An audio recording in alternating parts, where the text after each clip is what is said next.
Nag-jogging kami. Ay, siya lang pala. Ako, extra lang talaga ako dito. Kasi mag-motor dapat si Papa. Sabi ko, wag na. Magsasakyan ka na lang kasi uupo ako. Actually, yung anak ko sana yung kasama niya. Eh, yung anak ko, kakatulog niya lang pa. Iinising mo na. So, wake up. Ano, 11. Nakatulog. Nakatulog na siya ng ilang oras naman. Bagay. Pero wag na. Naantok pa yun.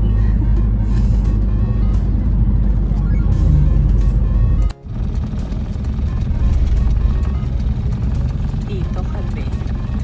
Sa likod. Liko. Good morning. Oh my God. Good morning, Mr. Sun. Go, Baba. Dito kami. Ayan. Hi guys. Papagupit ako ngayon. Mga 1 inch. Papabawasan ko lang yung buko. Pasama ko si Poppa Things kasi magpapagupit din siya. Tapos magpapaprint kami ng picture namin. Ano ba yun? Pa 1x1, 2x2. Kasi kailangan ni Poppa Things. No? Ilalagay niya sa mga panakot ng daga. Ganoon doon sa kwarto, sa barracks nila. Magpapagupit ako. Alam nyo ba? Pag inisip ko, ay pag nagplano ako magpagupit, kumaganda yung buhok ko. Pero pag hindi ko yun feel magpagupit, pag ganun-ganun yung hair ko, sabog-sabog, nakakaloka. Kaya na okay siya. Ayan. Pero 1 inch lang talaga, hindi, mga ganyan lang, mga ganyan. Sabi ko kasi kay Poppa Things siya na lang yung magpagupit eh. Pero 20 pesos ba lang daw yung pagupit. Ewan ko saan niya na yung presyo ng 20 pesos na yan. Siguro yung kapit-bahay niya namin yung magkukupit doon sa 20 pesos. Siya gali, 50 pesos yung gupit ng hair nila. Tapos sabay sa akin, 20 pesos lang.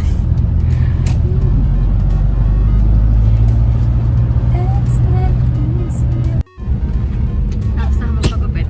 Nagpagupit ako, hindi lang halata. Dahil sa'yo si Papa. And then, nagpa-picture. Tapos na rin kami, nagpa-print ang picture namin. Naputol yung ulo ko dito.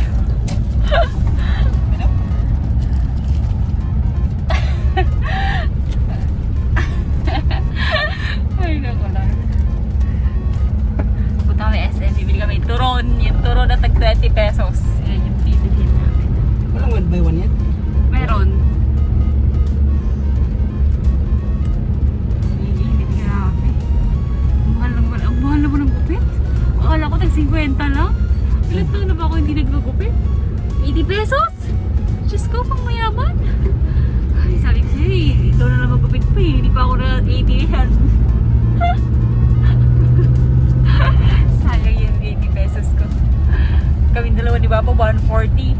So kung magpagupit kaming lahat, magkano yun? Diyos ko, tatlong 60 pesos. Buti na lang yung dalawa hindi nagpagupit.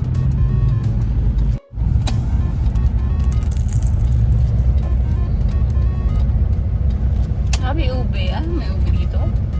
Ano yata? Ano? Ano yan ah?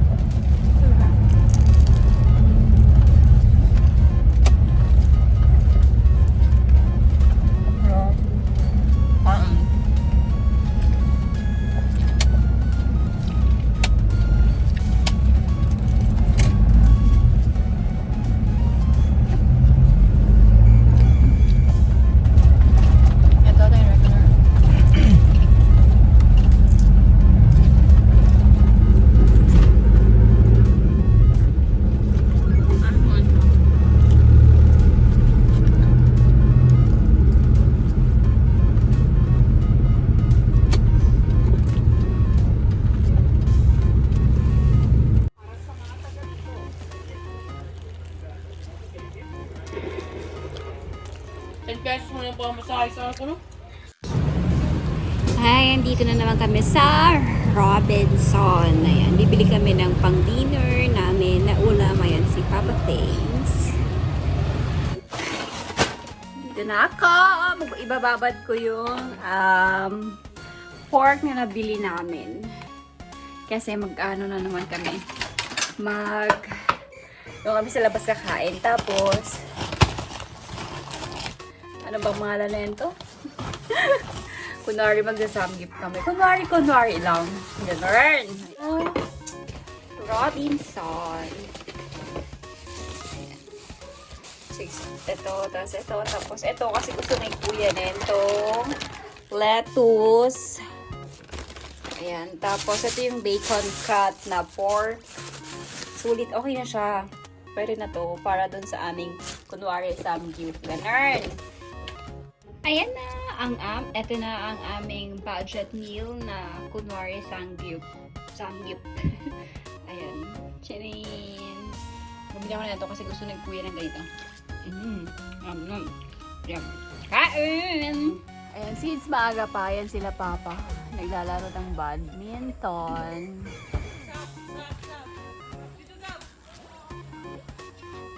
Gaga, pagod na.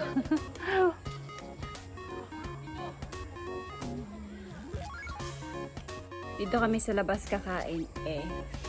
Nawawala yung tripod ko, nakakainis. Ba yan? Bakit ba ako? Alam niyo, ang ganda ko ngayon.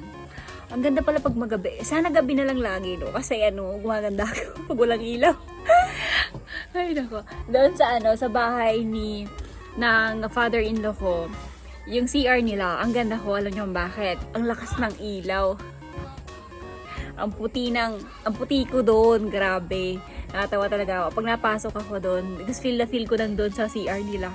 Kasi ang puti ko, naputi ako. Tapos, pag nalabas, nakikita ko na yung realidad na ako ay isang negra. Ganun. Teka, ilalabas ko na yung aking mga pagkain.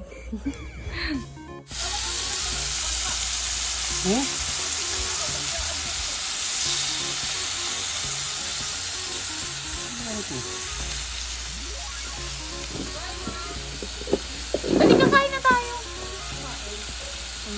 Sarap.